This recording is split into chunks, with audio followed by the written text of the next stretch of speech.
uh, working from home. Semoga masih tetap semangat, jangan lupa untuk olahraga setiap pagi hari, tetap melihat matahari pagi supaya semangat. Nah, sore hari ini di ruang berbagi yang ke-15, kita akan ngobrol-ngobrol bareng dengan Mbak Ika. Mbak Ika ini adalah psikolog dari Yayasan Pulih. Beliau sendiri sudah bekerja di Yayasan Pulih sebagai psikolog sejak 2011 ya Mbak Ika ya?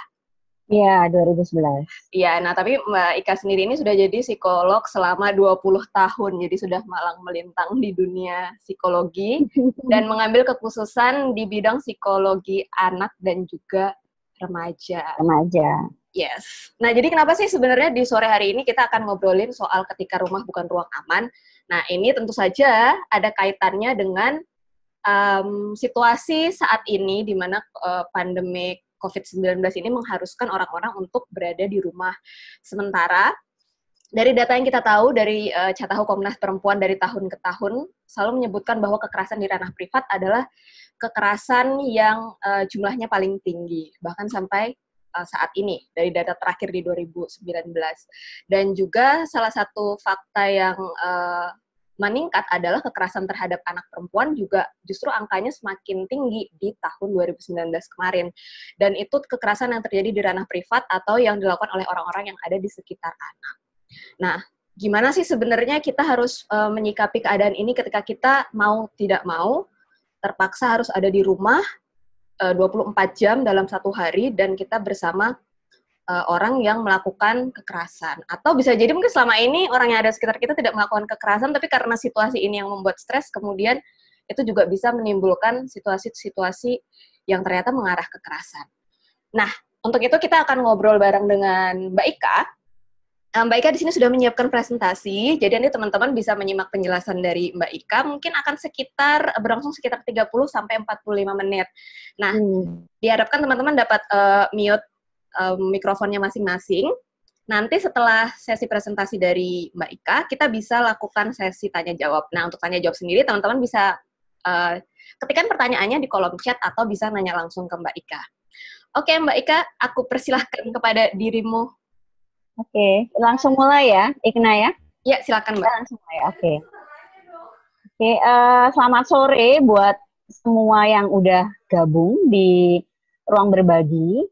Jadi kita hari ini kan sesuai dengan yang tadi Ikna bilang, kita mau bicara tentang bagaimana ketika situasi pandemi ini semua orang harus memang kudu wajib stay at home untuk mengontrol penyebaran pandemi COVID-19. Tetapi ada dilemanya juga gitu ketika stay at home ternyata ada berbagai isu di ranah domestik atau di ruang privat yang bisa jadi muncul ketika orang-orang atau kita semua berada di rumah gitu, stay at home itu gitu. Nah,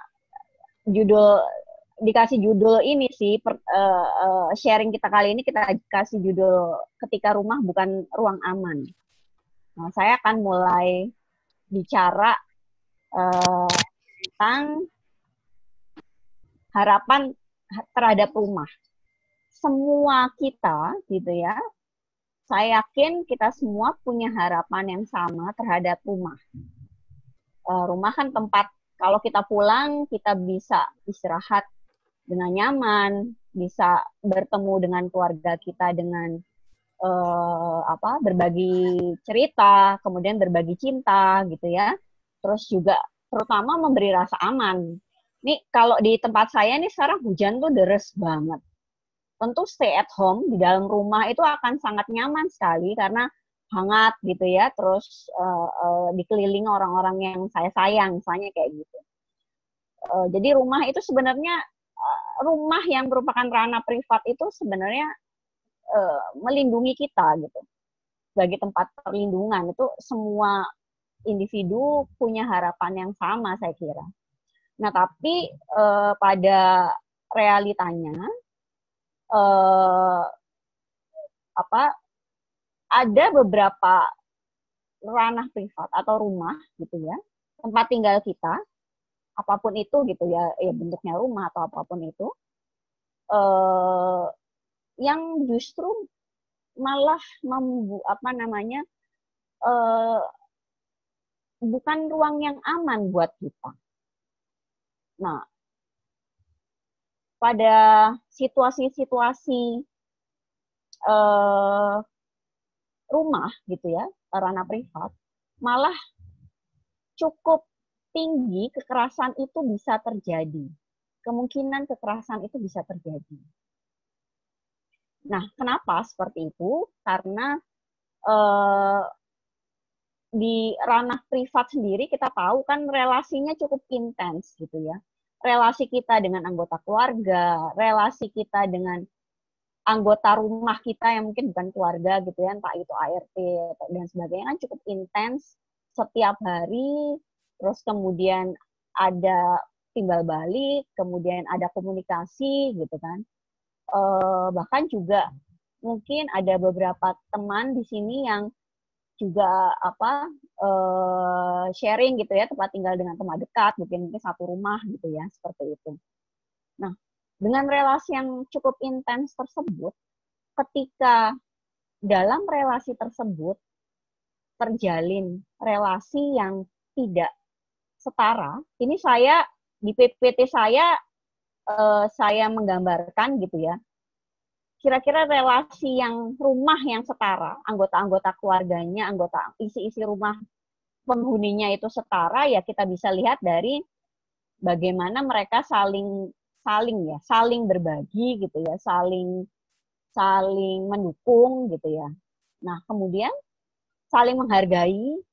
Nah, di sisi yang satu, ketika rumah itu terdapat sikap-sikap atau perspektif atau persepsi relasi kuasa yang tidak setara, ada power dan kontrol di situ yang cukup kuat, entah antara suami dan istri gitu ya, entah antara pasangan, kemudian antara orang tua dan anak. Nah, disitulah kemungkinan untuk terjadinya kekerasan. Jadi sebenarnya dasar dari kekerasan itu, perilaku kekerasan itu adalah relasi kuasa, adanya relasi kuasa yang tidak setara, ketidaksetaraan, adanya relasi kuasa, ada satu pihak yang punya power dan kontrol terhadap pihak yang lain. Nah, kira-kira kenapa sih sampai bisa individu gitu ya punya perspektif atau punya penghayatan relasi kuasa yang seperti itu gitu. Pengaruhnya banyak ya, dari individunya sendiri gitu ya, dari pengasuhan, pola asuh gitu yang memang dari kecil dia dapatkan gitu ya, dari relasi orang tuanya gitu, dari relasi antar keluarganya, juga secara sistem itu dipengaruhi oleh sistem-sistem kayak budaya patriarki yang dilanggengkan, kemudian membuat perempuan dipandang sebagai warga negara kelas 2 di beberapa budaya gitu. Terus kemudian minimnya perspektif gender, ketidakadilan gender. Jadi dengan minimnya perspektif dari sisi gender itu bisa muncul perilaku-perilaku ketidakadilan gender, sikap-sikap ketidakadilan gender seperti stereotip, ada subordinasi, ada peran ganda gitu. Jadi tuntutan peran ganda pada perempuan, pada ibu itu pada perempuan ya, pada perempuan dalam ranah domestik itu cukup kuat juga gitu, yang menjadi isu rasa-rasanya tidak adil gitu. Kemudian minimnya penghayatan terhadap penghormatan hak asasi manusia. Kemudian belum lagi di luar sana penegakan hukum belum konsisten, lemahnya sanksi, sulitnya pembuktian, korban disalahkan dalam proses hukum, disalahkan karena perilaku korbannya yang mengundang gitu, atau yang salah gitu. Kemudian yang mengundang kekerasan gitu. Kemudian kebijakan yang belum sensitif gender, ada lagi juga misinterpretasi penafsiran ajaran agama. Nah, itu ketidaksetaraan bisa didasari oleh pemikiran-pemikiran seperti itu. Secara khusus, kekerasan terhadap anak, anak di ranah rumah gitu ya, di ranah domestik, anak dipandang sebagai objek dan hak milik oleh orang dewasa. Anak bukannya menjadi sosok yang harus dilindungi, tetapi karena dipandang objek dan hak milik, maka orang dewasa merasa bisa melakukan apa saja atau take control, punya kontrol atas hak anak. Nah, kemudian anak juga masih bergantung pada orang dewasa, anak juga memiliki pemikiran dan perkembangan fisik yang masih sangat terbatas. Ini membuat orang dewasa itu tadi merasa ya punya kontrol atau power, anak harus menuruti apa yang dimauinya gitu. Anak menjadi tidak punya kebebasan atau terbatas untuk menyampaikan pemikirannya. Kemudian juga nggak jarang juga orang dewasa yang karena karakteristik anaknya seperti itu, mereka memanipulasi anak. Saya lanjutkan. Nah, dalam kerangka kita bicara KBG itu kekerasan berbasis gender. Jadi itu tadi kita bicara tentang isu tadi bahwa apa sih yang mendasari pemikiran-pemikiran ketidaksetaraan itu. Nah, kemudian dalam ranah privat, dalam kerangka pikir KBG, kekerasan berbasis gender, ada dua jenis kekerasan yang mungkin bisa terjadi, yaitu kekerasan dalam rumah tangga dan KDP, kekerasan dalam pacaran. Jika memang relasinya belum dalam relasi pernikahan gitu ya, atau relasi rumah tangga. Dua hal ini baik KDRT maupun KDP, kekerasan dalam pacaran, bisa bermanifestasi dalam berbagai bentuk kekerasan. Yaitu ada kekerasan seksual, kemudian ada kekerasan fisik, ada kekerasan emosional dan psikis, kemudian ada yang sifatnya penelantaran ekonomi, penelantaran tanggung jawab, kemudian secara khusus tambahan kekerasan terhadap anak, tadi semua meliputi ya, ada kekerasan fisik, kekerasan seksual, kekerasan emosional atau psikis, penelantaran atau pengabaian, ada juga tambahan penghukuman korporal. Ini yang orang tua kadang-kadang mengatasnamakan disiplin, kemudian juga komersial, eksploitasi. Jadi ada beberapa orang tua yang secara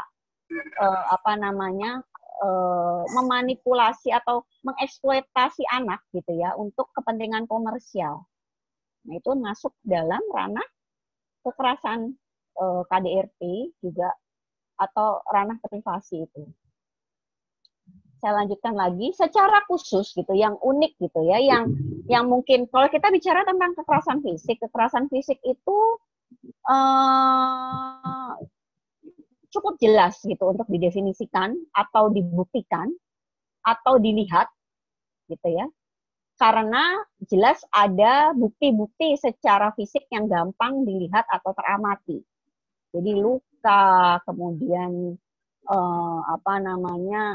sakit gitu ya, rasa sakit gitu. Terus kemudian sampai mungkin kematian. Nah, kekerasan seksual pun ada beberapa definisi gitu ya, mulai dari adanya intercourse atau pelecehan seksual yang bisa juga lebih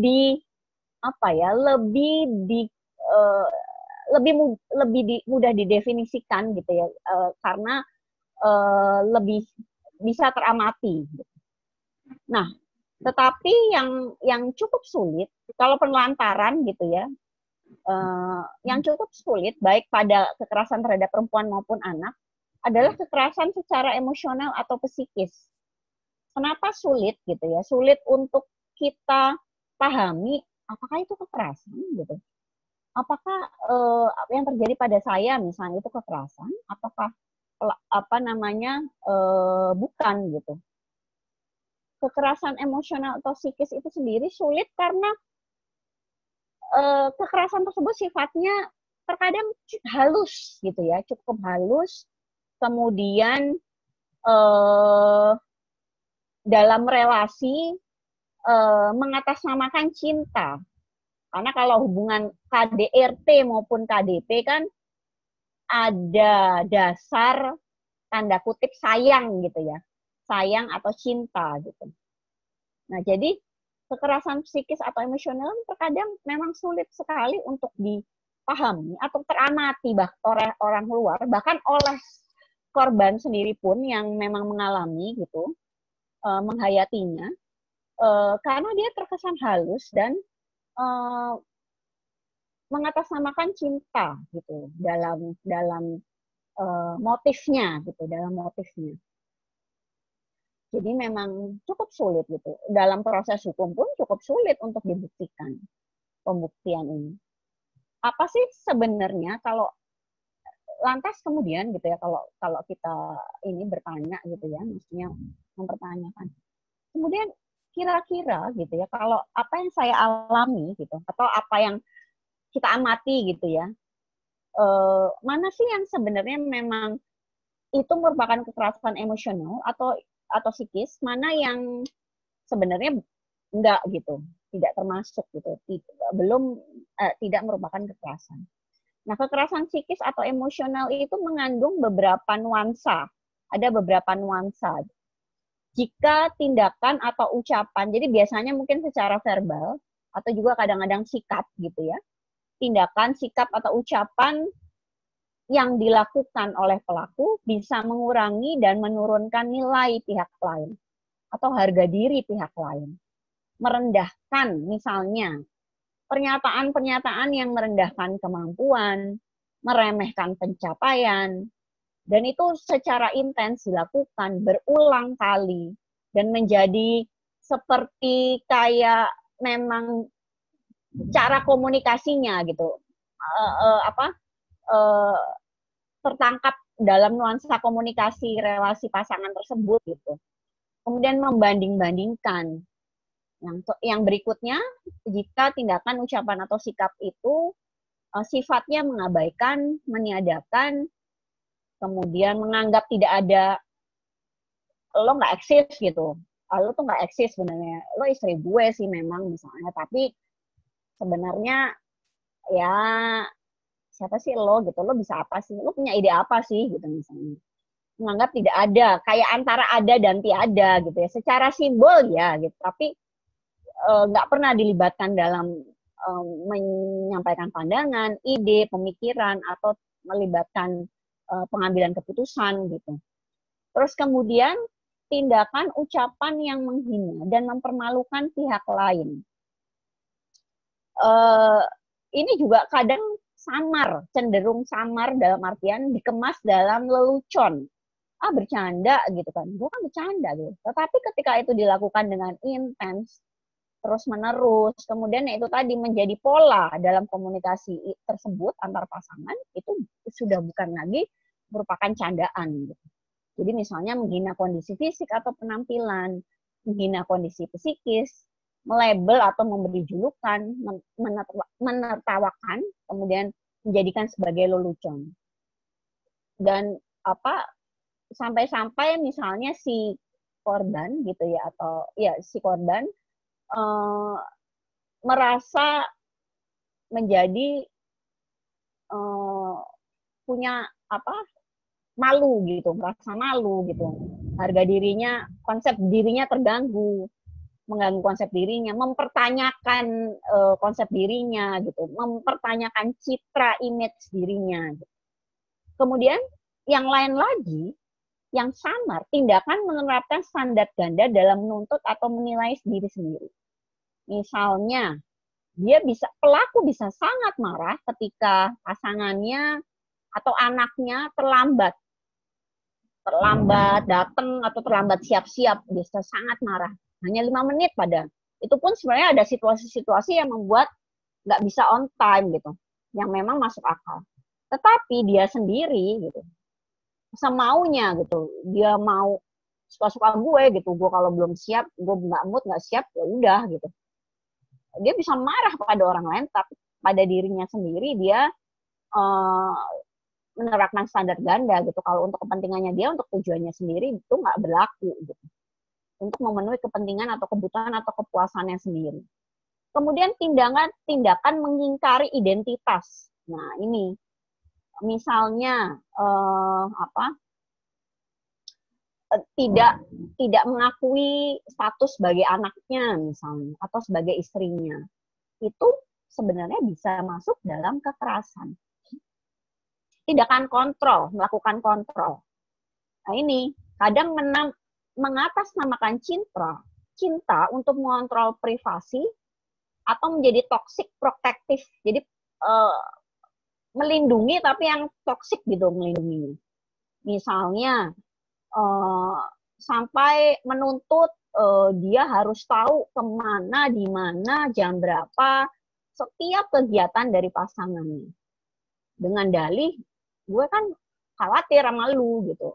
Gue harus tahu supaya kalau ada apa-apa, gue siap melindungi lo misalnya.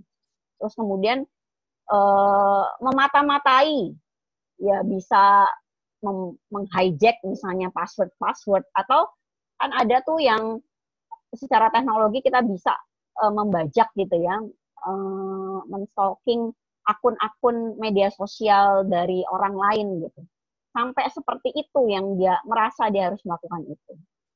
Kemudian menuntut harus, pokoknya kalau gue nelpon harus diangkat gitu. Kalau enggak, lo pasti, gue kan akan khawatir gitu, lo kenapa-kenapa gitu. Nah, kemudian yang lain lagi, tindakan atau ucapan tidak konsisten dan menyalahkan pihak lain. Nah, ini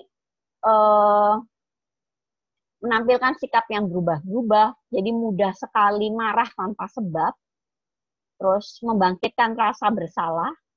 Jadi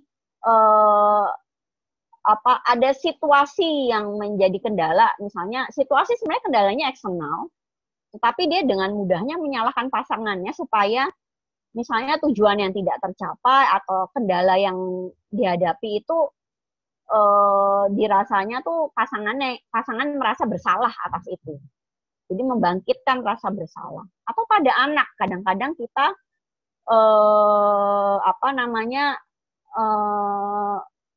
menyalahkan gitu, cenderung menyalahkan mereka, membangkitkan rasa bersalah mereka. Misalnya padahal kita yang keliru, karena kan sebenarnya orang dewasa kan masih, misalnya PR lah gitu, PR dia mestinya mengerjakan PR gitu kan, tetapi ya karena masih anak-anak mungkin perlu pengawasan kita, perlu ini gitu, sebenarnya kita abai juga gitu, kita nggak ini, tetapi kita menyalahkan anak kita gitu, kamu sih nggak disiplin ya, padahal kita sendiri gitu, kita sendiri pun juga nggak konsisten untuk misalnya periksa agendanya gitu.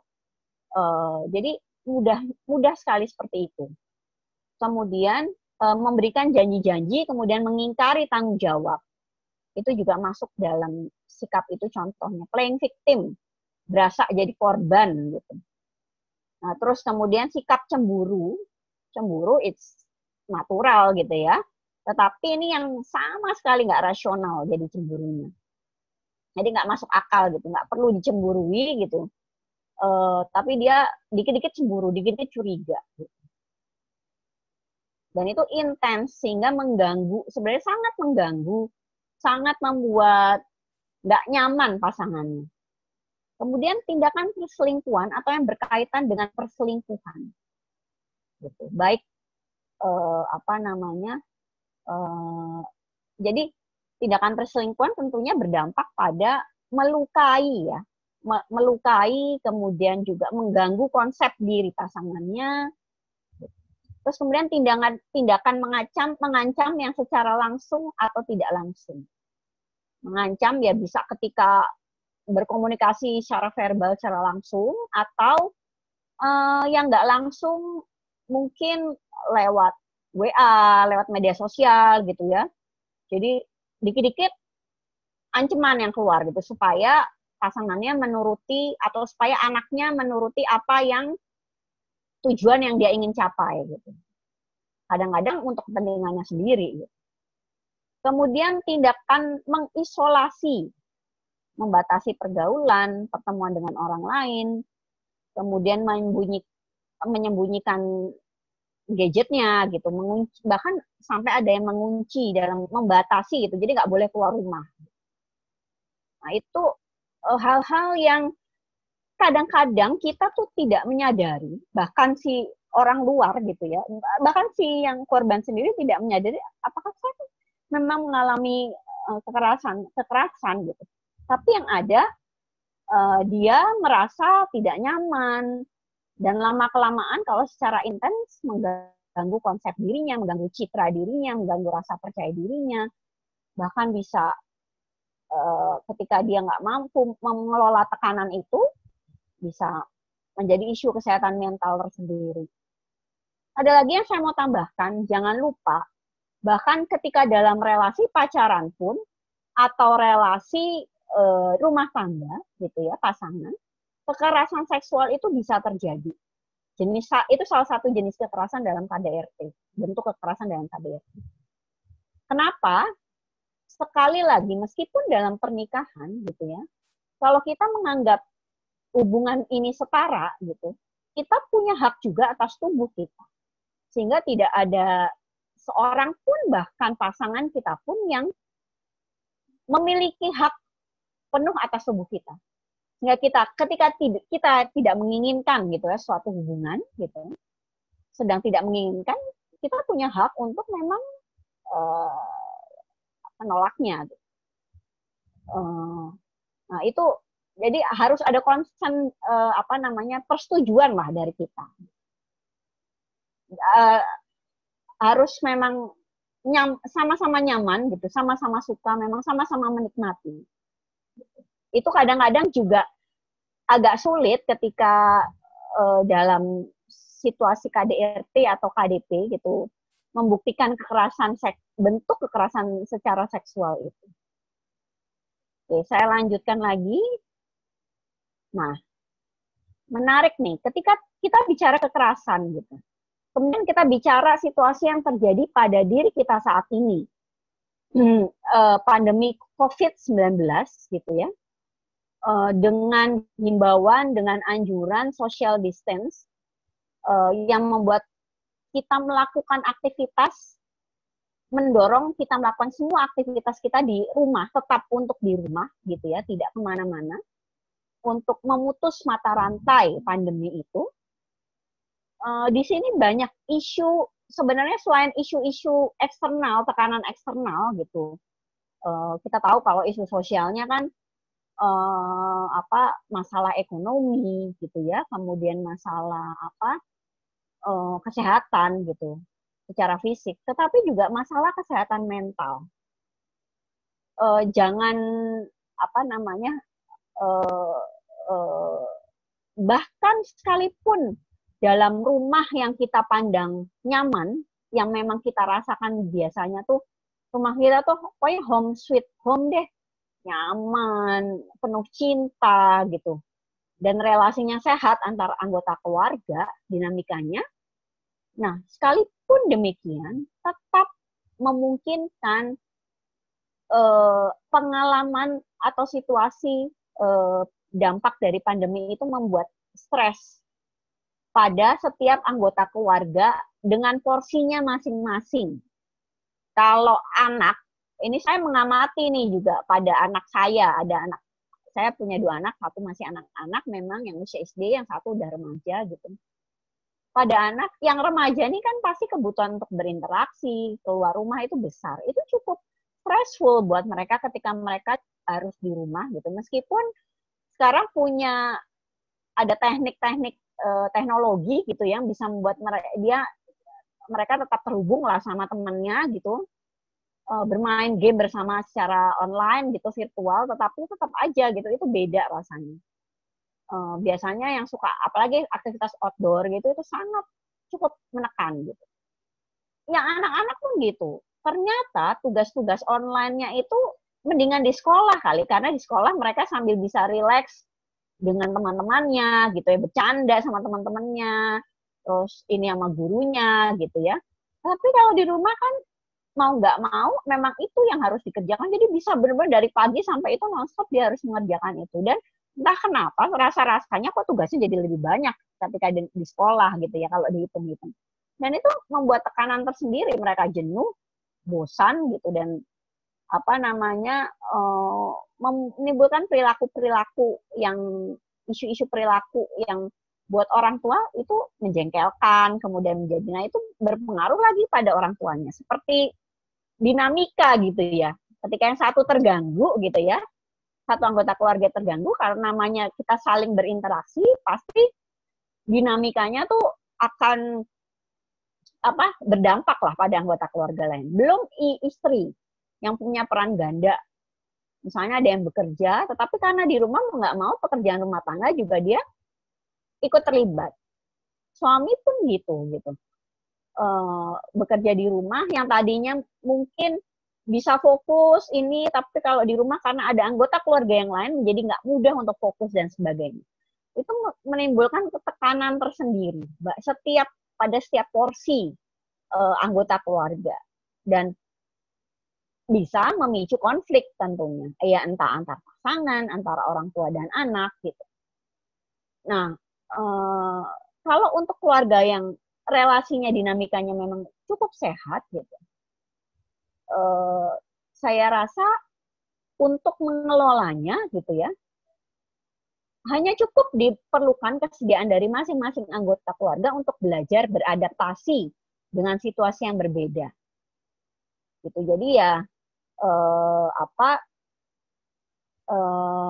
misalnya nih orang tua yang tadinya punya tuntutan atau target pada anaknya pelajaran gitu ya, apalagi untuk anak-anak yang lebih kecil SD, melihat itu mungkin agak harus lebih fleksibel lagi mengatur waktu sehingga anak-anak nggak full dia hanya mengerjakan itu misalnya. Atau pada pasangan, misalnya berbagi peran dalam rumah tangga gitu, karena berbagi pekerjaan dilakukan bersama-sama gitu, pekerjaan rumah tangga maupun pengasuhan anak itu akan membantu salah satu bentuk proses adaptasi gitu.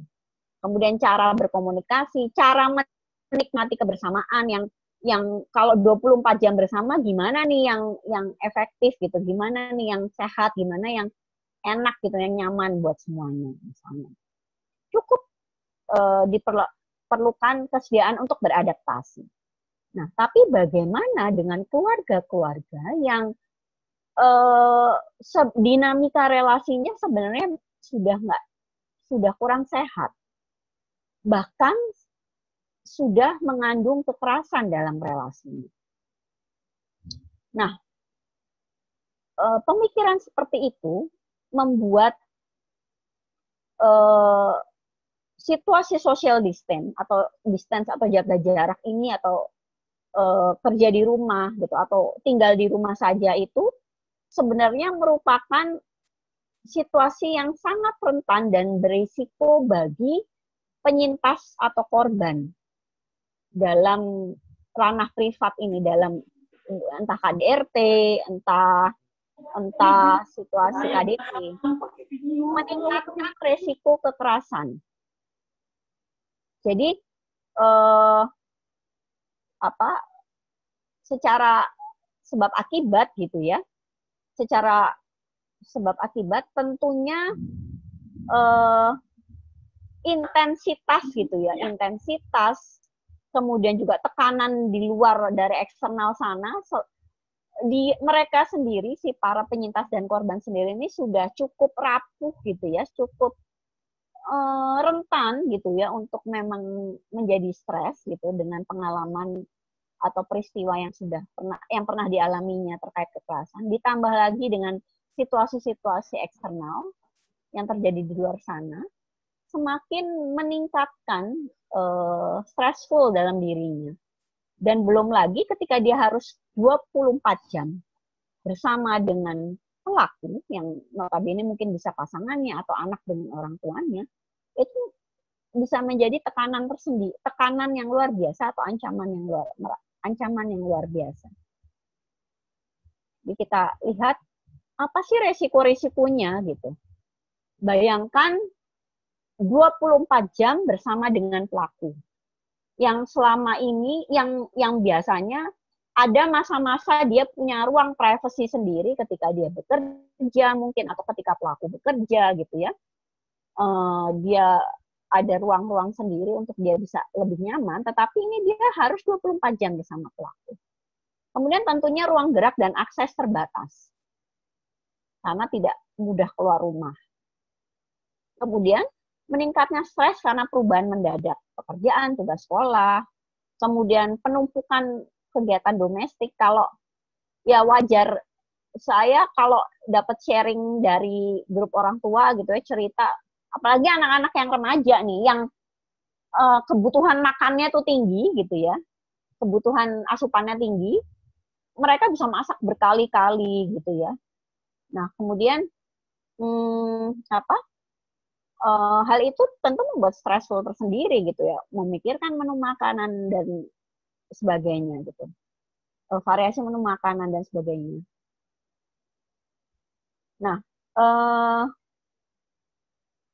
ini memang wajar dialami tadi secara sehat, tetapi itu tadi perlu dibedakan apakah memang ada bernuansa kekerasan. Jika memang reaksi stresnya ini ada kekhawatiran ketika dia di rumah dan pelaku di rumah gitu ya, pasangannya mungkin yang pelaku atau orang tuanya di rumah, dia merasa terus selalu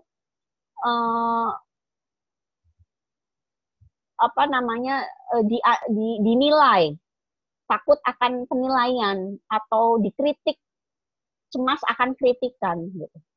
Nah, kalau sudah seperti ini, menurut saya itu sudah masuk dalam ranah kekerasan, sudah masuk dalam bentuk kekerasan. Gitu. Jadi stressful-nya itu udah stressful yang lain lagi, bukan karena dia harus berkali-kali ini mikirin ini, tetapi dia punya beban gitu untuk misalnya menyenangkan semua orang gitu. Karena memang kritikannya begitu tajam. Anak-anak pun gitu, karena orang tuanya begitu mudah menilai, sering kali memberikan penilaian, kritikan gitu. Kemudian ada juga meningkatnya stres karena khawatir dengan pandemi COVID-nya itu sendiri. Meningkatnya stres karena masalah ekonomi di mana pendapatan semakin berkurang karena isolasi ini gitu. Baik pendapatan pribadi misalnya dia bekerja atau pendapatan ya keluarga secara umum. Kemudian faktor tersebut makin meningkatkan adanya risiko komunikasi dan penyelesaian masalah yang buruk dalam keluarga. Sehingga gagal beradaptasi karena tadi sudah nggak cukup sehat, dan kekerasan baik psikis atau fisik bisa terjadi. Tentunya yang juga suka didengung-dengungkan ketika kondisi kesehatan mental kita sedang tidak sehat, tidak baik, penurunan berdampak pada penurunan atau mempengaruhi penurunan imunitas tubuh. Sehingga semakin rentan untuk daya tahan tubuh kita tidak mampu mengelola virus. Oke. Saya lanjutkan. Nah, itu tadi resikonya yang mungkin muncul. Ada kekerasan gitu yang dari bentuk kekerasan. Tadi kan kita sudah belajar tentang bentuk kekerasan, sharing tentang bentuk perilaku kekerasan. Tetapi ada kekerasan yang mungkin gitu, yang mungkin muncul, bentuk-bentuk perilaku kekerasan yang mungkin muncul, yang cukup khas selama masa isolasi COVID-19 ini. Misalnya terkait sama isolasi. Jadi yang isu tadi isolasi, kekerasan emosi atau psikis, mengisolasi, membatasi tadi, perilaku ini bisa makin meningkat dari pelaku.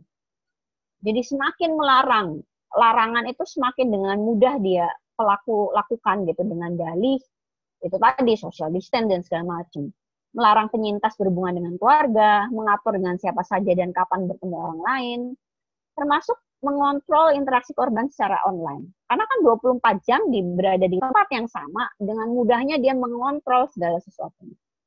Kemudian membatasi akses informasi. Pelaku akan membatasi akses informasi korban dan hanya menjadikan dirinya sebagai pusat informasi di dalam keluarga atau rumah tersebut.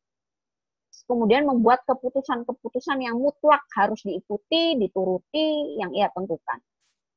Kemudian meningkatnya frekuensi dan bentuk kekerasan lainnya akibat interaksi yang semakin intens dan sering, serta ruang gerak yang terbatas.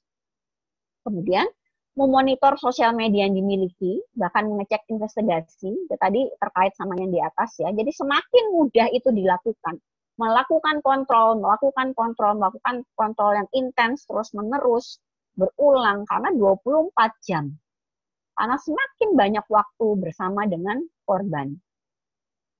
Kemudian belum lagi eksploitasi finansial.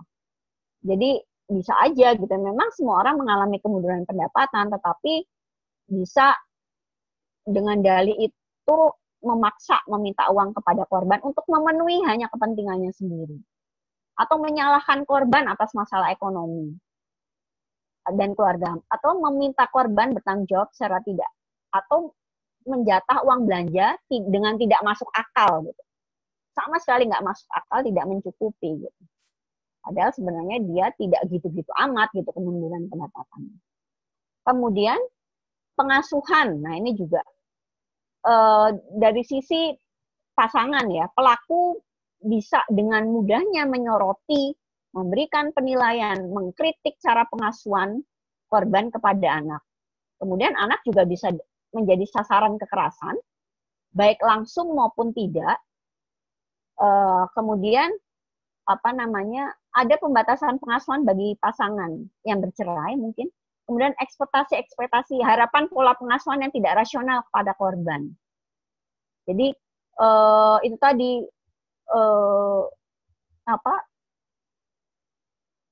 biasanya tuntutan gitu ya, tuntutan kepada anak itu akan mempengaruhi gitu ya. Anak diharapkan perfect gitu ya, menjalankan ini pola belajarnya sama seperti ketika di sekolah dengan target yang sama juga, nggak peduli dengan kejenuhan gitu. Nah, anak dalam situasi tekanan kemudian menjadi perilakunya menjengkelkan. Nah, ibu atau pasangan yang memang dituntut untuk 100 maksimal dalam pengasuhan gitu ya, kemudian menjadi tertekan juga gitu. Karena adanya tuntutan target terhadap anak. Bisa jadi anak mendapat kekerasan dari pasangan gitu, dari ibu yang memang mendapat kekerasan juga dari pasangannya. Karena ibu tidak mampu mengelola dirinya ketika mengelola anak, mengasuh anak. Karena tidak didukung, malah dikritik saja gitu ya, karena tidak dibantu, tidak berbagi peran gitu ya, bertumpu semua pada dia. Kemudian itu tadi, beban domestik berlipat dan tiada henti karena permintaan-permintaan untuk dilayani sebagaimana diyakini pelaku yang berperan sebagai kepala rumah tangga yang patut dilayani pasangan. Nah, tidak ada waktu istirahat bisa juga gitu ya, karena memang ya semuanya harus pasangan yang melayani, istri yang harus melayani. Gitu. Sehingga ya istri tidak punya waktu sendiri, tidak punya waktu untuk dirinya sendiri, tidak punya waktu istirahat gitu yang cukup, yang wajar. Nah, kemudian kekerasan seksual bisa meningkat. Kenapa? Karena aktivitas seksual sebenarnya adalah aktivitas yang memang relaxing. Aktivitas yang relaxing pada manusia gitu, wajarnya pada individu. Tetapi dengan kondisi stay at home ini, aktivitas seksual dijadikan pelaku yang dijadikan pelaku tidak hanya sebagai bentuk dominasi kuasa, tetapi juga dianggap sebagai aktivitas rekreasional yang non konsensual selama kejenuhan menghadapi isolasi COVID-19. Jadi pengalihannya itu terus-menerus gitu, nggak peduli apakah pasangannya menginginkan atau tidak, sedang mau atau tidak gitu, bisa menikmati atau tidak. Gitu. Yang penting kebutuhan saya terpenuhi. Kemudian apa yang bisa kita lakukan? Ketika kita terlibat dalam situasi ini, atau ketika kita berada di luar dari situasi ini, tetapi kita kenal, tahu, dan menjadi bagian dari keluarga juga gitu, merupakan teman kita. Yang pertama adalah ketika situasi, kalau tadi dalam situasi yang sehat, kita cukup belajar beradaptasi bersama-sama, mengatur gimana gaya komunikasi, gimana ini. Tetapi ketika suasana kekerasan sudah terjadi, itu sebenarnya cukup mengancam dan urgent untuk dilakukan tindakan-tindakan yang memang bisa membantu untuk keluar dari situasi nggak aman dan nyaman itu. Apa yang bisa dilakukan? Yang pertama adalah merancang rencana penyelamatan, create safety plans. Jadi si penyintas atau korban perlu untuk memikirkan rencana-rencana gitu. Ketika memang situasi sudah secara ini disadarinya sangat sudah membahayakan dia. Jadi sudah dipikirkan sebelumnya karena dia sebenarnya tahu kan situasi yang biasanya terjadi di rumah gitu. Rencana penyelamatan ini sifatnya personal, kemudian sesuai dengan sikon kebutuhan, sifatnya konkret dan praktis untuk menyelamatkan diri atau bersama anak-anak. Yang pertama adalah upayakan kita punya pilihan kamar atau ruang aman yang paling aman di rumah, yang kita anggap paling aman di rumah. Cari ruang atau kamar yang dirasa paling aman, termasuk juga kira-kira jalan keluar yang bisa dilalui secara aman di rumah itu. Ketika ada situasi-situasi kekerasan terjadi yang cukup serius membahayakan dirinya. Kemudian simpan nomor kontak hotline dari teman atau keluarga, baik keluarga sendiri maupun keluarga pelaku kalau bisa dipercaya gitu. Kita sebelumnya korban atau penyintas sebelumnya bisa mengidentifikasi siapa yang peduli dengan situasi pengalamannya, pengalaman kekerasannya, siapa yang bisa dipercaya terhadap keselamatan dirinya. Kemudian menyimpan nomor kontaknya dengan supaya mudah gitu ya, di tempat yang mungkin mudah gitu ya, diakses kembali. Kemudian minta juga mereka mengecek si korban, mengecek Anda gitu ya kalau merupakan korban atau penyintas. Anda dan keluarga secara berkala, secara rutin, dan bersiap membantu rencana dan meminta teman atau keluarga, kerabat yang peduli untuk bersiap membantu rencana penyelamatan bila diperlukan. Kemudian Anda juga bisa melibatkan ketika sebagai korban atau penyintas, melibatkan tokoh lingkungan di sekitar kita. Kita bisa bercerita tentang apa yang sudah kita alami, pengalaman kekerasannya, meminta nomor kontaknya, bantuan untuk melakukan pengawasan rutin terhadap keluarga Anda. Karena kan cukup dekat gitu ya di sekitar kita gitu. Kemudian bersama dengan anak-anak, kalau bersama dengan anak-anak, nggak ada salahnya untuk kita bisa menginformasikan kepada anak-anak tentang nomor telepon atau seseorang yang bisa dihubungi bila memerlukan bantuan. Jadi anak-anak pun perlu tahu nomor-nomor emergency. Kemudian menyiapkan diri dengan yaitu tadi ketika memang harus keluar rumah, dokumen penting, makanan, obat-obatan, perlengkapan keselamatan diri dari pandemi, kemudian siapkan dalam tas emergency. Seperti orang kalau mau melahirkan gitu kan biasanya sudah hamil dekat hari, ada tas emergency yang sewaktu protokol itu tinggal diambil gitu karena semua isinya sudah siap di situ. Kemudian jika diperlukan exit plan, rencana untuk keluar rumah memang harus diperlukan. Perlu dipikirkan dalam situasi COVID ini bagaimana transportasinya, siapa tempat tinggal yang bisa nanti disinggahi gitu ya, entah kerabat, teman, atau ada penginapan atau layanan rumah aman dan sebagainya. Nah, kita perlu mengingat gitu ya, sebagai korban atau penyintas, kita perlu memperhatikan dan percaya pada intuisi atau firasat kita. Jadi kita bisa bertindak segera sesuai dengan penilaian kita yang paling sesuai dalam situasi tersebut. Karena kita sendiri yang paham akan situasi rumah kita dan kebiasaan pelaku maupun anggota keluarga yang lain. Jadi kalau memang diperlukan emergency, tadi safety plan tadi dilakukan, kita peka terhadap memang kebutuhan itu. Kemudian meskipun apa namanya, jadi rencana penyelamatan itu sebaiknya memang konkret, sederhana, mudah dilakukan gitu. Terus karena yang perlu kita ingat pada situasi-situasi darurat, terkadang kita tidak cukup tenang gitu ya untuk situasi krisis atau situasi darurat, kita tidak cukup tenang untuk bisa mengingat dengan mudah. Sehingga kita perlu mungkin mempunyai catatan tertentu yang bisa kita simpan, yang mudah kita dapat, kita akses kembali gitu tanpa bisa diketahui oleh pelaku. Catatan semua tentang nomor telepon dan segala macam, kerabat yang bisa dipercaya gitu dan segala macam. Saya lanjutkan lagi.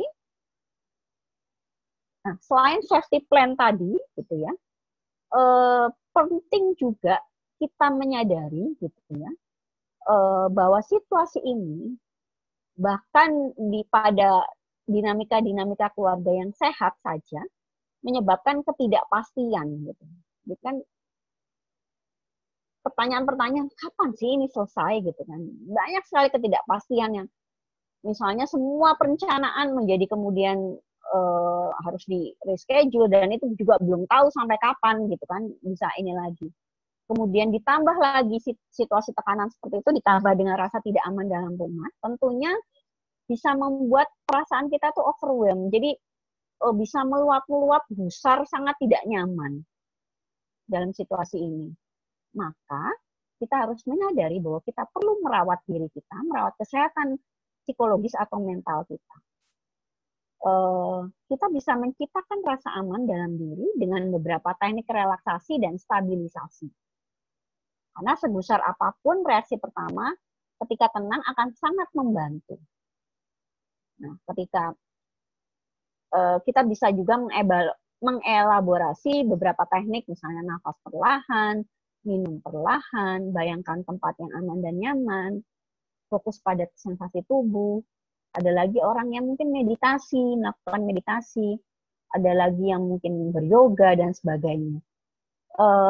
Cari kegiatan yang memang bisa membuat kita self-care, merupakan self-care kita, mendengarkan musik, gitu, atau apapun gitu yang bisa membantu kita merawat diri kita di situasi ketika kita harus stay at home ini dan ada dalam tekanan. Nah, kemudian yang berikutnya, ketika semuanya itu yang perlu diingat adalah meskipun kita social distance, jaga jarak, tapi kita tuh nggak pernah sendirian gitu. Pasti selalu akan ada dukungan yang tersedia untuk kita, sehingga walau dalam situasi isolasi, coba kita perlu tetap keep in touch atau menjaga kontak, memelihara kontak gitu melalui media online jika memungkinkan ya, atau telepon dengan orang atau komunitas yang dirasa grup-grup ya, grup-grup WA atau grup-grup komunitas beragam komunitas yang kita ikuti yang bisa membuat kita lebih merasa aman dan nyaman. Jadi ingat, kita nggak sendirian gitu. Kita memang dalam rumah gitu, tetapi kita sebaiknya kita tetap terus berupaya untuk berkontak dengan orang-orang di sekitar kita. Memang dirasa nyaman dan aman. Nah, kemudian kenapa tujuannya? Dengan memelihara kontak, kita tetap membuka diri, orang lain mengetahui keberadaan diri kita, mengetahui kabar kita, sehingga ada sesuatu yang mungkin berubah ketika kita kemudian kok nggak bisa dihubungi ya, kok lama nggak muncul ya, orang akan menjadi lebih aware dan care gitu, apa yang terjadi, mencari tahu terhadap kita.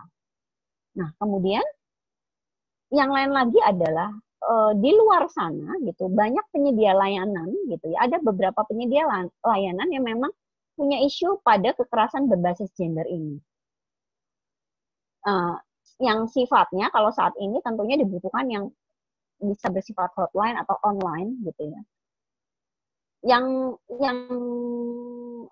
penyedia layanan tersebut ada dari P2T P2A, itu ada dia di beberapa wilayah dia apa namanya tersebar di beberapa wilayah, kita bisa cari yang terdekat dengan kita gitu. Kalau ini yang memang yang sudah memberikan promosi atau publikasi layanan hotline atau online tuh ya P2 TP2A di DKI. Nah, kemudian ada juga Komnas Perempuan, mungkin itu sifatnya pengaduan gitu. Ada juga Yayasan Pulih di mana tempat saya bekerja, itu ada sifatnya konseling online gitu ya. Itu bisa juga dicoba untuk memang ketika kita butuh bantuan atau dukungan psikologis. Gitu. Kemudian yang terakhir, sebagai orang yang ada di luar gitu, tetapi kita kenal, kita sayang dengan korban atau penyintas gitu ya, kita harus pahami bahwa situasi jaga jarak saat ini bukan berarti membatasi kita untuk tidak peduli dengan lingkungan sosial, tetapi di saat ini dibutuhkan community care, keterlibatan komunitas gitu yang malah justru harus lebih saling memperhatikan satu sama lain saat krisis. Apalagi kita tahu gitu ya, teman kita atau kerabat kita nih sebenarnya merupakan individu yang karena dia penyintas atau korban ini rentan mengalami kekerasan, peningkatan kekerasan, atau rentan mengalami gangguan isu kesehatan mental karena dia merupakan penyintas atau korban itu. Jadi kita bisa memastikan mereka merasa aman di rumah dan terpenuhi kebutuhannya akan dukungan dan perhatian. Nah, dengan cara apa? Itu tadi kalau kita minta korban atau penyintas untuk keep in touch gitu. Kita pun juga harus terbuka untuk selalu keep in touch, memikirkan orang lain di sekitar kita. Mungkin kita nggak bisa berkunjung gitu ya. Kadang kita juga, kok nggak bisa lihat dia langsung gini, stressful juga gitu. Tapi yang perlu juga kita tuh masih bisa mendorong mereka untuk memperhatikan selamat dirinya, membantu membuat rencana keselamatan atau perawatan kesehatan fisik dan mental mereka di rumah. Atau bersiap untuk memberi dukungan ketika rencana penyelamatan itu memang dieksekusi. Kita harus siap. Menyiapkan diri kita memang ketika ini. Kemudian menghubungi pelaku atau penyintas dan keluarganya secara rutin untuk memastikan mereka selalu dalam kondisi baik-baik saja. Terus kemudian kita juga harus peka terhadap perubahan suara atau kondisi penyintas dan anak-anak. Jadi misalnya kok seperti tidak biasanya ya sikap atau cara komunikasinya atau perilakunya atau cara dia menanggapi sesuatu hal atau merespon satu hal kok nggak seperti biasanya misalnya. Ada satu hal yang terjadi gitu pada dia. Kemudian kalau memungkinkan kunjungi atau pantau rumah penyintas tapi dengan tetap memperhatikan keamanan dan jarak sosial dari situasi COVID-19 ini, jarak aman, jarak sosial yang aman. Kemudian patut waspada bila kita tidak mendengar atau melihat penyintas dalam beberapa hari, tidak mendengar kabar, kok dia lama nggak respon, lama nggak OL gitu ya, lama nggak online gitu ya. Kita perlu terdorong untuk segera mencari tahu apa yang terjadi dengan mencari informasi dari teman dekatnya, keluarga dekatnya gitu. Jika diperlukan memang kuat sekali dugaan kita gitu ya bahwa kekerasan itu terjadi dan butuh keterlibatan yang berwajib atau lingkungan, kita bisa melibatkan mereka di sekitar lingkungan atau orang yang pihak yang berwajib jika kita memang memiliki kecurigaan yang kuat. Nah, ini yang terakhir, ketika rumah bukan tempat yang aman, sebenarnya itu bukan jalan buntu gitu atau ending dari segalanya gitu. Tetapi saya Anda semua tetap dapat mengupayakan rasa aman, asalkan kita tidak sendirian dan tetap bersama untuk saling menjaga diri dan saling menjaga yang lain. Nah, prinsipnya adalah seperti itu. Kalau kita bisa berdaya dan bisa menyadari bahwa kita tidak sendirian, dan sebagai lingkungan atau komunitas gitu, kita juga selalu terdorong untuk bersama saling menjaga satu dengan yang lain. Itu saja materi yang mungkin saya bisa share. Mungkin Mbak Ikna mungkin bisa ini sekarang sesi. Oke. Iya. Oke, thank you Mbak Ika atas presentasinya yang sangat lengkap ya Mbak. Tadi kita jadi udah mempelajari dari awal apa saja jenis-jenis kekerasan yang mungkin ya jenis-jenis kekerasan yang ada, lalu kemudian jenis-jenis kekerasan yang mungkin muncul karena situasi karantina ini dan lain sebagainya. Nah, teman-teman silakan kalau ada yang mau bertanya bisa mengangkat tangan. Tapi sebelum itu aku mau nanya dulu Mbak. Tadi kan salah satu rencana di safety plans itu adalah misalnya ada, misalnya kita tinggal bersama orang yang merupakan pelaku gitu. Kita harus punya ruangan yang aman seperti misalnya kamar atau apa yang terpisah. Tapi kan tidak semua orang privilege tinggal di tempat yang banyak ruangnya. Bagaimana jika mereka yang tinggal di studio misalnya, atau misalnya di kos-kosan kecil yang memang hanya ada satu ruangan itu? Iya, sebenarnya gini, safety plan itu memang sangat personal sifatnya, gitu ya, sangat personal, kemudian sangat unik, sesuai dengan situasi dan kondisi dari individu yang memang berada dalam situasi tersebut. Jadi ketika itu tidak memungkinkan, ya kita tidak pakai cara atau strategi itu untuk safety plan itu, gitu ya, untuk ada kamar tersendiri. Tapi yang jelas kita harus pastikan bahwa kita bisa punya akses jalan keluar untuk keluar, gitu ya, keluar dari itu mesti ya, untuk memang sewaktu-waktu ketika kita memang harus menghindari situasi kekerasan yang terjadi, kita bisa keluar gitu dari ruangan tersebut gitu. Jadi sekali lagi tadi penekanannya, safety plan itu sebenarnya memang sangat personal. Jadi memang mungkin nggak semua yang tadi poin saya sebutkan bisa diterapkan gitu, terutama yang mungkin kondisi rumah gitu ya, kondisi ruangan dan sebagainya. Tetapi intinya setiap korban atau penyintas tuh mesti punya rencana gitu. Pertama kepekaan ya, awareness atau kepekaan dia ini berada dalam kondisi darurat atau memang harus menyelamatkan diri gitu ya. Nah, ketika orang biasanya dalam situasi krisis tersebut, ketika dia tidak pernah memikirkan rencana atau strategi sebelumnya, bagaimana ketika saya dalam situasi ini, bisa dibayangkan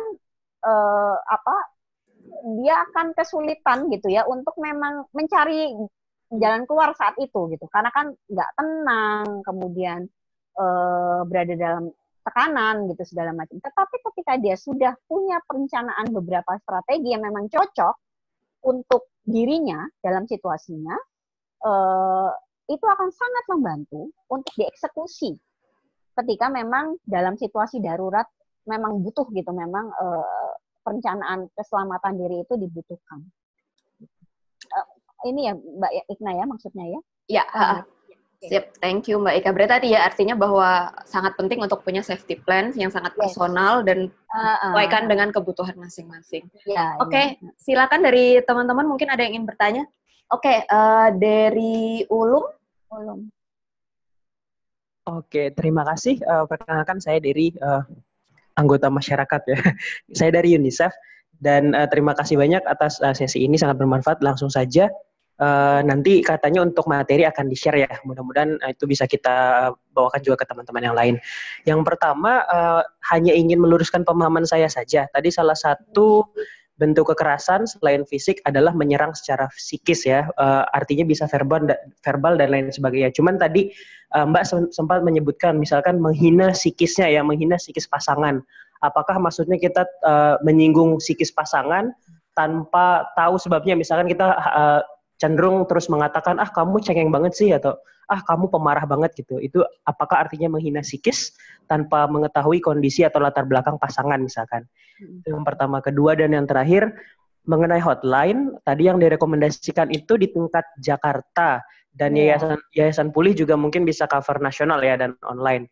Nah, banyak nih kolega sama teman-teman remaja bertanya kepada kami, apakah ada hotline di tingkat nasional yang bisa direkomendasikan? Karena selama ini yang kami rekomendasikan biasanya TEPSA, Telepon Pelayanan Sosial Anak milik Kemensos, atau P2TP2 di daerah masing-masing misalkan. Nah, nanti kalau memang jawabannya ada, pertanyaan cabang selanjutnya ya, apakah ada platform yang menyalurkan dalam bentuk chat? Karena beberapa teman-teman remaja bilang tidak nyaman untuk berbicara via telepon atau bercakap secara langsung.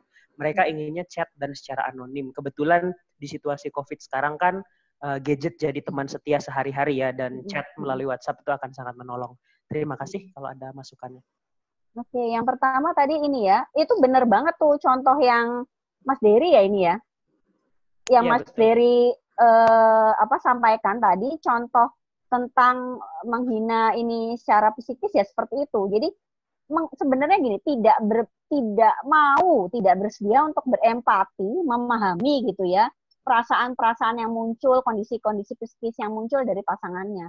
Jadi ketika misalnya pasangan mengalami sesuatu yang nggak nyaman, terus kemudian reaksinya pasangan menangis atau ini, dia langsung itu tadi mengabaikan perasaannya itu, situasinya, dan bilang, kamu cengeng amat sih, gitu aja nggak bisa, misalnya kayak gitu. Dan yang perlu diingat adalah ketika itu berulang kali menjadi pola komunikasi atau pola interaksi bernuansa itu, ya itu memang sudah bernuansa kekerasan. Itu benar banget lah, contohnya itu pas banget. Oke. Terus kemudian mengenai hotline, sejauh ini yang secara dari pemerintah yang pasang layanan untuk hotline online untuk KBG itu memang P2TP2A DKI. Saya juga mohon maaf sekali kalau saya memang terbatas informasinya ya, untuk misalnya saya bilang apakah P2TP2A yang di daerah juga punya layanan hotline atau itu, tapi intinya segini, misalnya ini ketika melalui P2TP2A Jakarta pun ya misalnya dengan hotline itu, nanti sepertinya sih nanti akan ada pertanyaan informatif yang diminta gitu, apakah di mana tinggalnya, kemudian nanti dari tempat tinggalnya itu mungkin bisa diinformasikan untuk disalurkan gitu ya ke tempat-tempat yang memang punya layanan hotline di daerah tersebut. Itu sih harapan saya juga ya Mas ya. Saya terus terang nggak tahu persis gitu, maksudnya informasi saya terbatas sekali untuk kaitannya dengan itu. Nah, tetapi kalau untuk Pulih sendiri gitu ya, saya juga nggak tahu Kemensos apakah memang berjalan gitu ya ini dengan situasi ini gitu ya, layanan itu gitu. Nanti mungkin kita memang bisa cek sama-sama. Nah, banyak juga sih banyak sekarang layanan-layanan hotline atau konseling online yang memang diberikan, tetapi memang tidak berisu KBG, tidak berisu kekerasan berbasis gender, tapi isunya justru terkait sama COVID-19 ini. Jadi isu-isu kesehatan mental yang muncul terkait dengan COVID-19 ini banyak banget. Flyer-flyer layanan yang memang mempromosikan itu, gitu, mempublikasikan itu. Gitu. Baik pemerintah, baik ada yang dari IPK, Ikatan Psikologi Klinis, dan HIMSI, Himpunan Psikologi. Nah, itu memang penyediaan layanan untuk yang berbau-bau bernuansa COVID-19. Tapi memang yang isu KBG sendiri memang yang spesialisasinya ya P2TP2A. Yayasan Pulih pun juga tersedia layanan konseling email. Jadi selain chat, selain online, nanti konseling online juga ada konseling email gitu. Nanti ada sih nanti di lembar terakhir nih ada untuk konseling online-nya, konseling emailnya Pulih. Jadi mungkin bisa dicatat juga, mungkin sementara bisa kalau bisa membantu juga gitu. Itu saja saya kira, saya mohon maaf karena terbatas wawasan saya ya tentang penyedia layanan yang memang berjalan dan berjalan efektif, tapi yang jelas kalau P2T, P2A, DKI itu berjalan dengan efektif. Nah, nanti mungkin masuk dari situ dulu, nanti kemudian bisa disalurkan mungkin ke P2T, P2A yang di daerahnya masing-masing, mungkin bisa dengan jalur seperti itu. Itu aja. Mas Dery, cukup? Ya, aku sedikit menambahkan juga dari keterangannya Mbak Ika.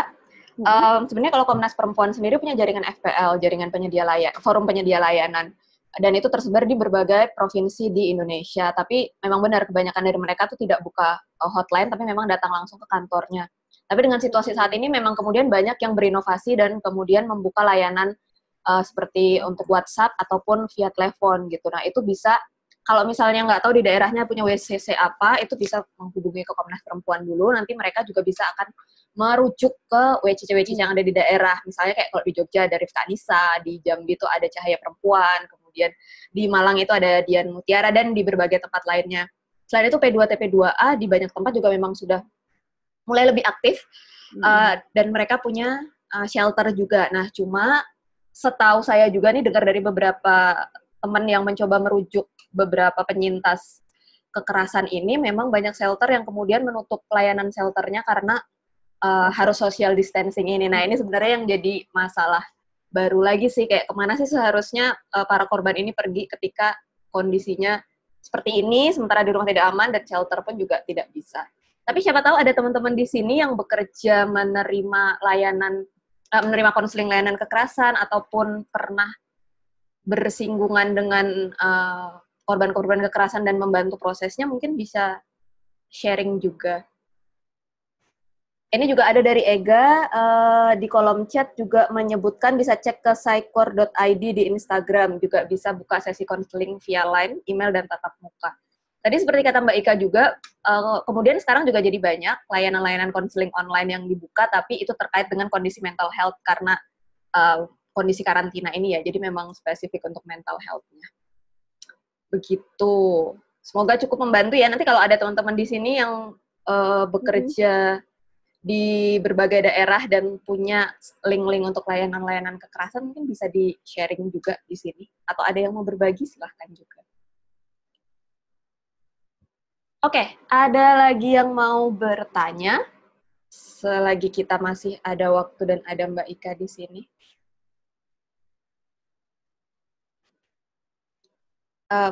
Oke, Mbak Ika mungkin sambil menunggu ada teman-teman yang mau bertanya lagi.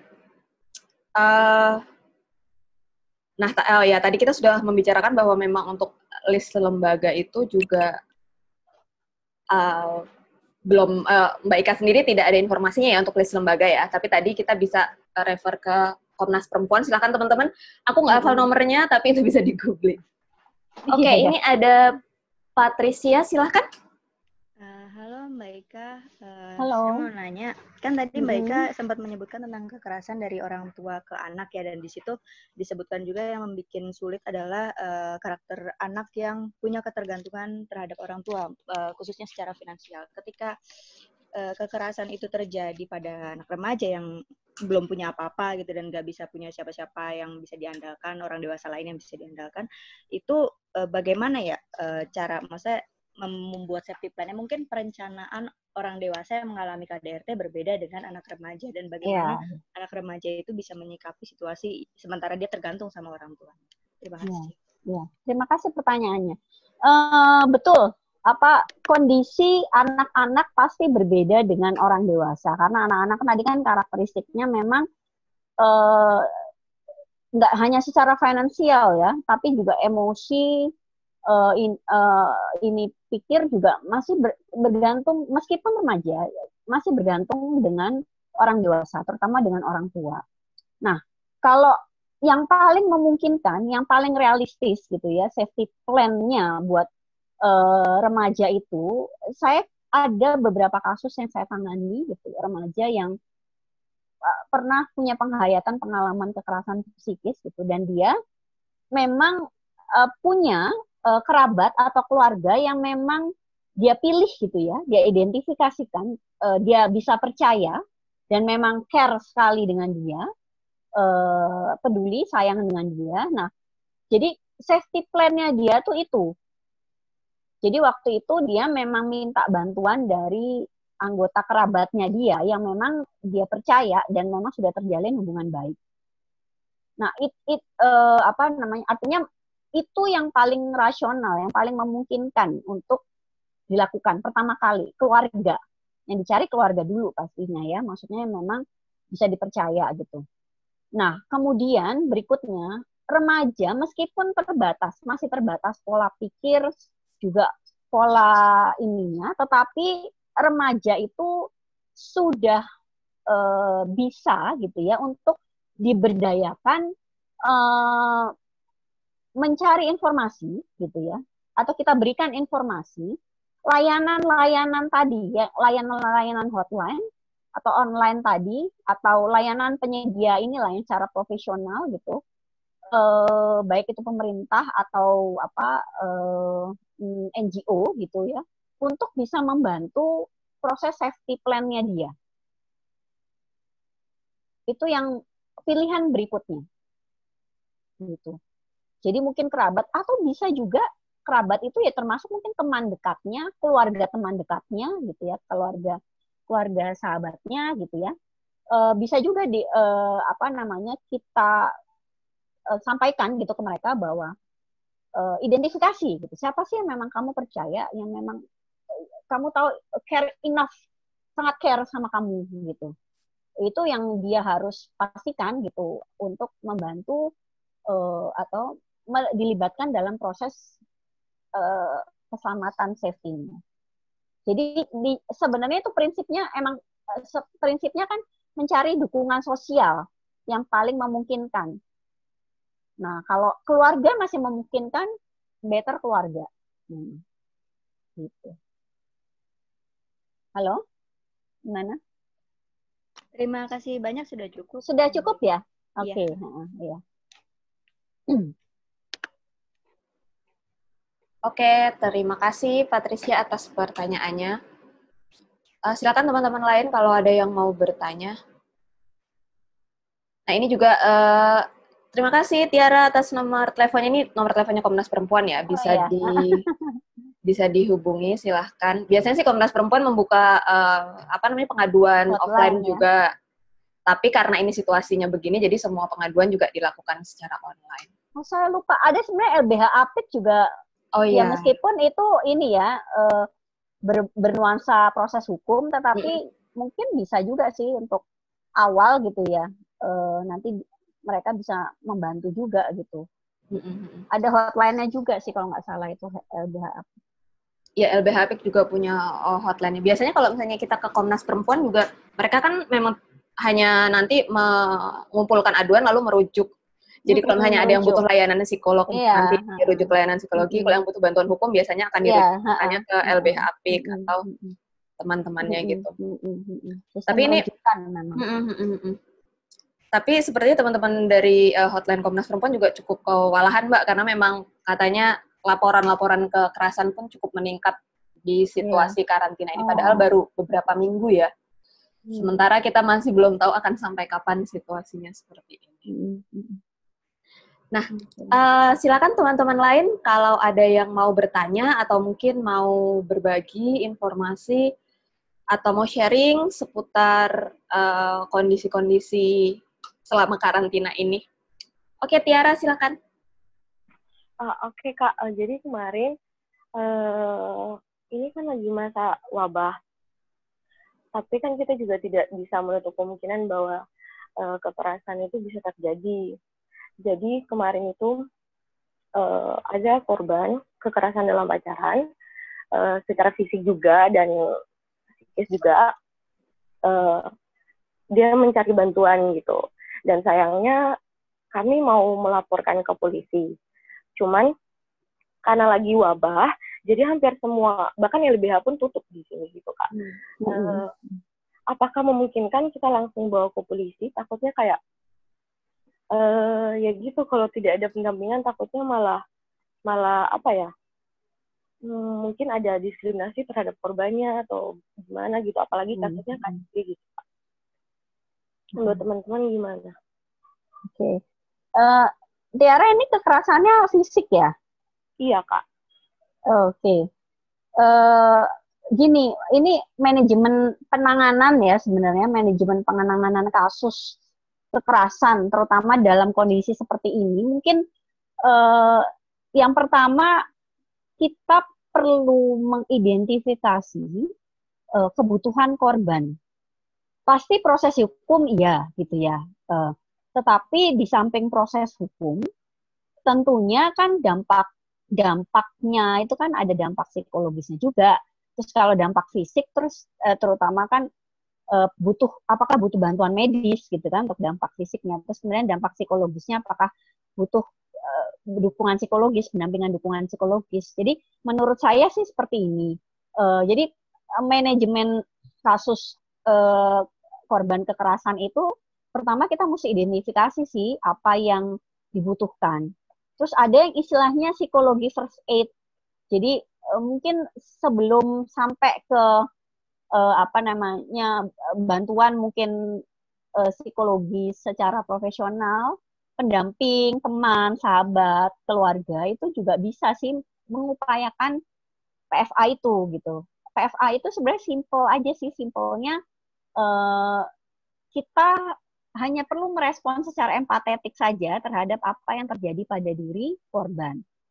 Kemudian dari situ mungkin kita bisa bantu dia kalau butuh ini medis ya kita ke medis. Kemudian kalau butuh bantuan dukungan psikologis sambil kalau memang kita berniat ke proses hukum, kita itu kan ada yang namanya visum, ada yang namanya bukti-bukti lah harus dikumpulkan gitu. Itu mungkin bisa sambil juga kita mengumpulkan bukti-bukti itu.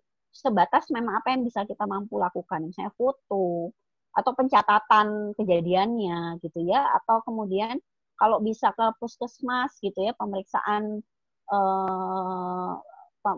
fisiknya seperti itu. Mungkin bisa dikelola seperti itu dulu gitu ya, dalam situasi yang memang saat ini nggak mudah ternyata mengakses layanan-layanan gitu yang biasanya sih sebenarnya cukup efektif juga gitu. Kalau kita itu pasti tersedia gitu ya, ada gitu ya, lapor entah gimana prosesnya seperti apa gitu ya. Tapi karena dalam situasi ini semuanya jadi nggak mudah diakses gitu secara langsung. Mungkin itu dulu, atau ya itu tadi ada hotline kok, ada hotline LBH apa tuh punya hotline. Jadi artinya ketika kita orang awam bingung, nanti kita minta bantuan itu kita akan dipandu ya, atau diberi tahu tentang rujukan kemana kita harus merujuk dan sebagainya. Mungkin itu cukup membantu atau ya Kak. Mungkin ya kita juga perlu. Aku dari Manumat Kupang, jadi mungkin next time teman-teman ASB mungkin bisa buat tentang pelatihan online sih mungkin, atau diskusi online tentang manajemen penanganan kasus gitu. Karena sebenarnya kita juga masih belajar, tapi mau nggak mau orang pada looking for a help gitu loh Kak. Yes, benar-benar. Mau nggak mau kita juga nggak bisa, ya cari yang lain aja nggak bisa begitu juga. Artinya sebenarnya kita tangkap dalam artian kita bisa bantu sih untuk identifikasi awal saja kebutuhannya klien, gitu. Kebutuhannya korban gitu ya. Biasanya sih kebutuhan dukungan psikologis itu agak mutlak tuh untuk penanganan awal. Dibanding proses hukum ya gitu ya, tetapi biasanya akan menyertai gitu, dan itu mungkin yang lebih diperlukan dahulu gitu ya. Terus kemudian nanti mungkin baru untuk kita bisa merujuk dan segala macam, kita menyiapkan itu tadi. Kalau misalnya mau ini proses hukum apa sih pendokumentasiannya lah istilahnya gitu. Secara awamnya kita gitu, atau seperti apa alurnya gitu. Mungkin seperti itu ya Tiara ya. Iya, manajemen kasus ini. Semisal nih Kak, kan ini masa wabah, jadi kayak belum memungkinkan untuk melaporkan seperti itu. Semisalnya ada kasus lagi dan memungkinkankah misalnya luka fisik itu kan bisa hilang, misalnya memar dan lain-lain bisa hilang dalam beberapa hari. Misal kita fotonya dari sekarang dan misalnya kita melapor dan menunjukkan foto itu, apakah valid? Biasanya ditambah dengan pemeriksaan medis sih. Di puskesmas misalnya keterangan ada ini, kemudian penyebabnya apa, itu mungkin itu sepertinya sih bisa. Saya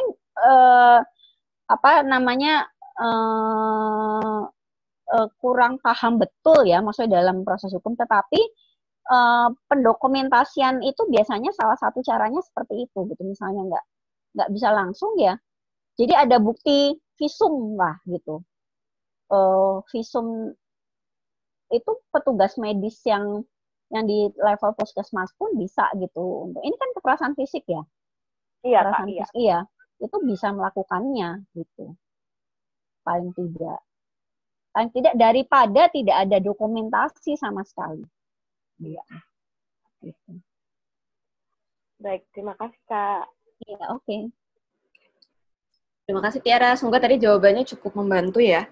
Kalau untuk visum itu kebetulan setahu saya memang harus ada rujukan dari polisi dulu, jadi harus laporan dulu baru kemudian visum. Tapi kita bisa pemeriksaan mandiri aja sih Mbak, kita bisa datang ke puskesmas. Cuma ini sebenarnya another problem lagi di situasi pandemik ini, memang layanan-layanan kesehatan membatasi layanannya, jadi kecuali yang kasus kritis dan memang terkait sama masalah-masalah macam pernapasan yang sesak nafas dan segala macam, biasanya akan disuruh pulang pasiennya gitu. Gitu. Saya kemarin juga sempat ngalamin waktu ke puskesmas, cuma masalah asam lambung disuruh pulang. Kan. Kurang urgent masalahnya. Jadi, tapi ini nanti bisa jadi salah satu tips juga ya Tiara, bahwa tadi paling nggak pendokumentasian bukti-bukti foto, mungkin bukti-bukti chat dan segala macam didokumentasikan dulu. Dan yang paling penting seperti tadi kata Mbak Ika, kondisi psikisnya lah yang harus diperhatikan terlebih dahulu, karena pun nanti bisa dilaporkan, proses pelaporan pun akan memakan waktu dan melelahkan ya Mbak, benar banget. Oke, teman-teman kita punya waktu sedikit lagi nih. Masih adakah yang mau bertanya di 10 menit terakhir ini? Mumpung di sini ada Mbak Ika, siapa tahu juga teman-teman di rumah yang mungkin kan dari tadi kebanyakan ini terkait dengan pasangan ya, dengan pasangan, dengan layanan. Oh, tadi juga ada satu yang bertanya tentang bagaimana kalau misalnya masih remaja dan butuh keluar dari rumah ya Mbak. Nah tadi kalau misalnya nih situasinya adalah ini keluarga yang baik-baik saja ya Mbak, nggak pernah ada konflik, nggak pernah ada apa, tapi mungkin itu karena semua orang sibuk gitu, jadi tidak ada waktu untuk bertemu dan ngobrol. Nah ternyata ketika ditemukan dan mau nggak mau harus berhadapan 24 jam, malah timbul konflik di situ. Nah, kalau misalnya nggak terbiasa untuk komunikasi, gimana sih Mbak cara membuka komunikasi? Terutama nih misalnya kayak antara orang tua dan anak gitu ya. Kan banyak keluarga yang mungkin cukup takut karena tidak sering ngobrol dengan anak.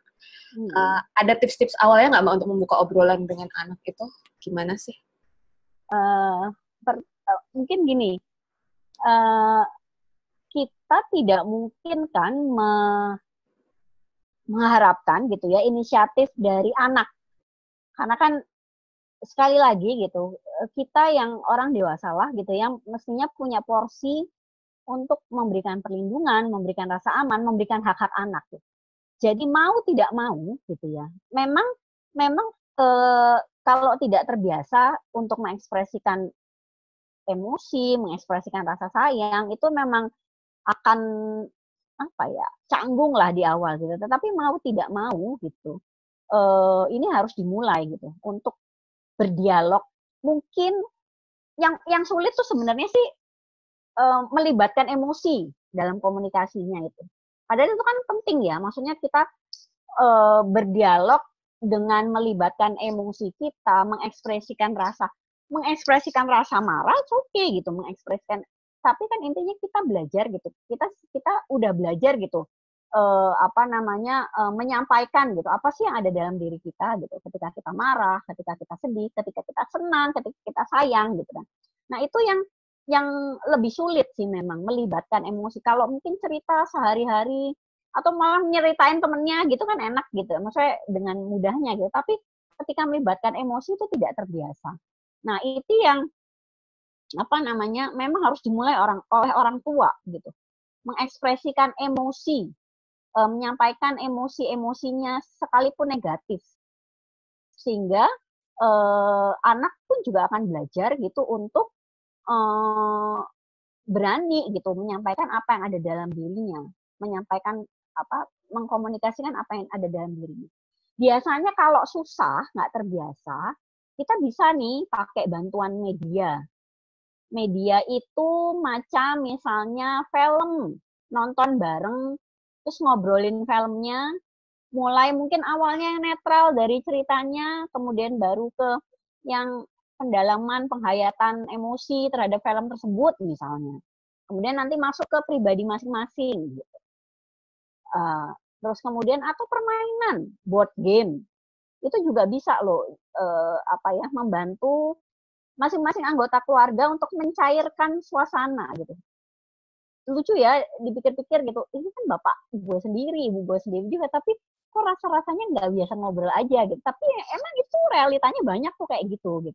Nah, media-media seperti itu bisa sih membantu orang tua untuk mencairkan lah istilahnya. Dan tentunya upayanya harus terus berulang gitu.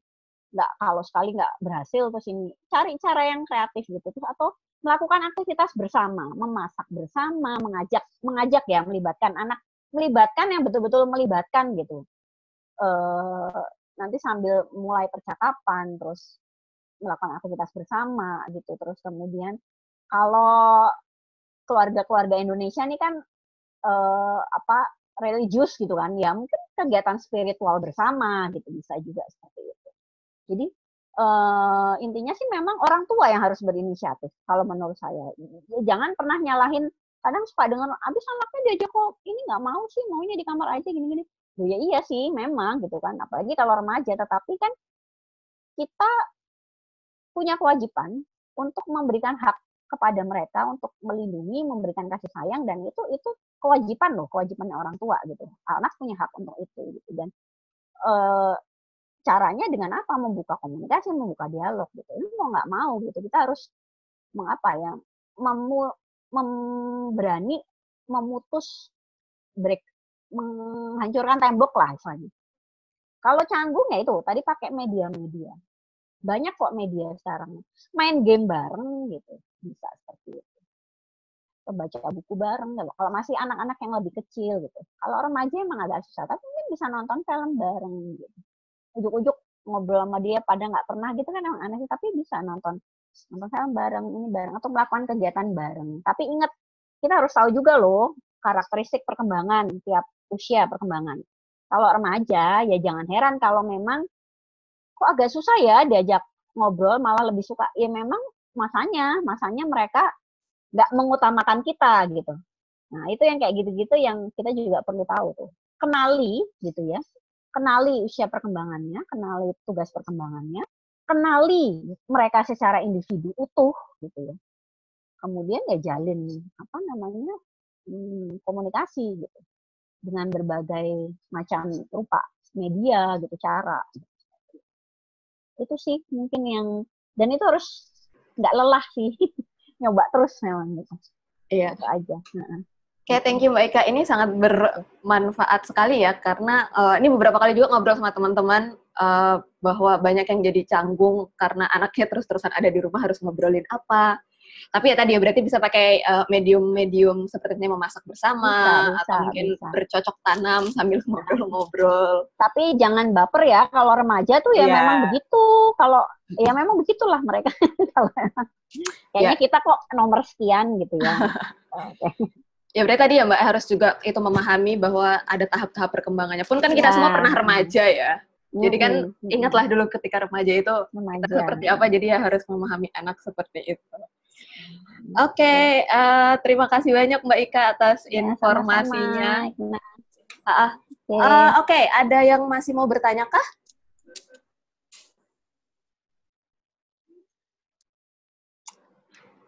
Baik, sebenarnya waktunya sudah habis sih Mbak. Untuk Mbak Ika, terima kasih banget. Nggak terasa sudah hampir 2 jam ya.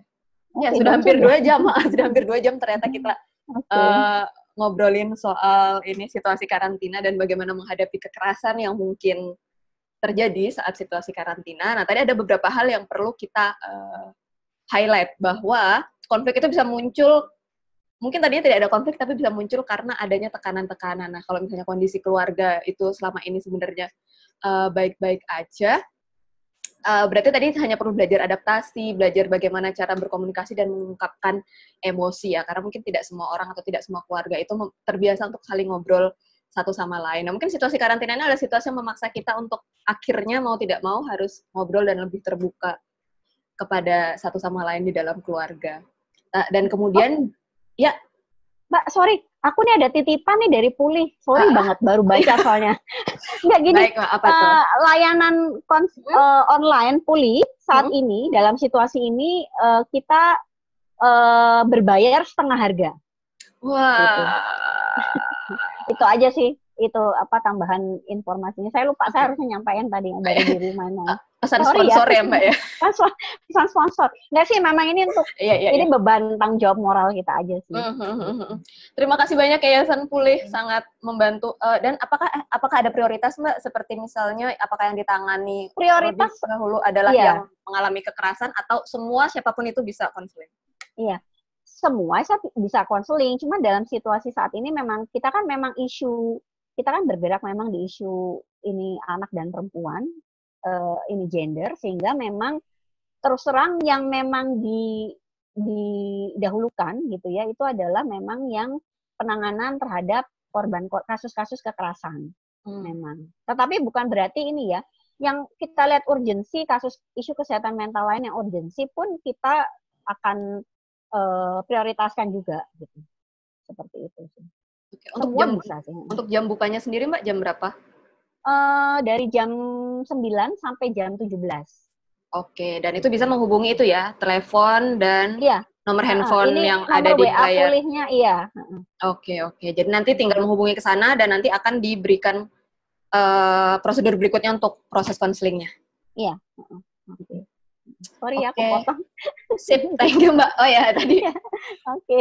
Berarti tadi terus satu lagi selain kalau misalnya tadi keluarganya tidak baik-baik saja, jika memang sebelum masa karantina pun sudah ada terjadi kekerasan atau indikasi-indikasi kekerasan, maka sangat penting untuk memiliki safety plan. Dan tadi rencana keamanan setiap orang itu berbeda-beda, tergantung dengan kebutuhan masing-masing. Dan teman-teman sendirilah yang tahu mana yang paling aman. Nah, tadi kalau misalnya mau melihat kembali lagi presentasinya Mbak Ika, tadi kami sudah membuatkan link, itu bisa diakses di situ. Nanti setelah video ini diedit pun nanti kami akan mengupdate video ini ke dalam link tersebut. Jadi teman-teman juga masih tetap bisa mengakses. Jika nanti membutuhkan bantuan lebih lanjut juga mungkin bisa melihat kembali isi-isi presentasinya. Nanti juga kalau misalnya tadi seperti yang sempat kita bahas juga ada beberapa layanan hotline yang kemudian diberikan free atau setengah harga, atau layanan-layanan konseling yang muncul khusus untuk COVID. Poster-posternya juga akan kami update di dalam folder tersebut, jadi teman-teman bisa mengaksesnya. Saya ada titipan lagi nih. Iya, apalagi tuh Mbak? Free kalau kasus kekerasan. Oke, jadi nggak jadi setengah harga, ternyata free. Kalau kasus kekerasan ya, tuh free. Nah, karena emang itu isunya Pulih sih. Dan kita sadari di situasi seperti ini meningkat kebutuhan itu. Oke. Terima kasih banyak Mbak atas informasi yang berharga ini. Jadi tadi nggak jadi setengah harga ya, tapi free untuk kasus kekerasan selama masa karantina ini. Iya. Oke, nah di episode berikutnya kita akan membahas lebih lanjut lagi tentang kekerasan, tapi kali ini kita akan membahas dalam kerangka hukumnya, yakni tentang RUU penghapusan kekerasan seksual.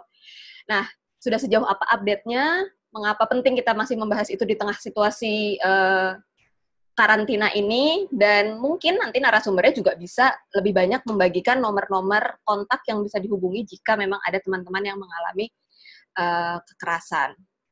Nah, ini juga, untuk Derry yang nanya tentang data, apakah ada kenaikan penurunan kasus, bentuk kekerasan, bentuk coping, dan lain-lain, dokumentasi pembelajaran dan respons selanjutnya. Nah, ini mungkin nanti kita bisa bahas di episode berikutnya yang akan membahas tentang RUU penghapusan kekerasan seksual bersama narasumber dari tim kampanye Gerak Bersama, yaitu tim kampanye yang khusus membahas atau mengadvokasi untuk RUU penghapusan kekerasan seksual ini. Jadi nanti sesinya akan diadakan di hari Kamis. Kamis itu tanggal 2 April, di jam yang sama, jam 3 sampai jam 5. Jadi jangan lupa, sampai ketemu lagi di sesi berikutnya. Terima kasih banyak Mbak Ika atas sharingnya yang sangat berharga di kesempatan kali ini. Sama-sama. Ya, semoga sesi ini juga bermanfaat untuk teman-teman semua. Sampai jumpa di ruang berbagi yang berikutnya.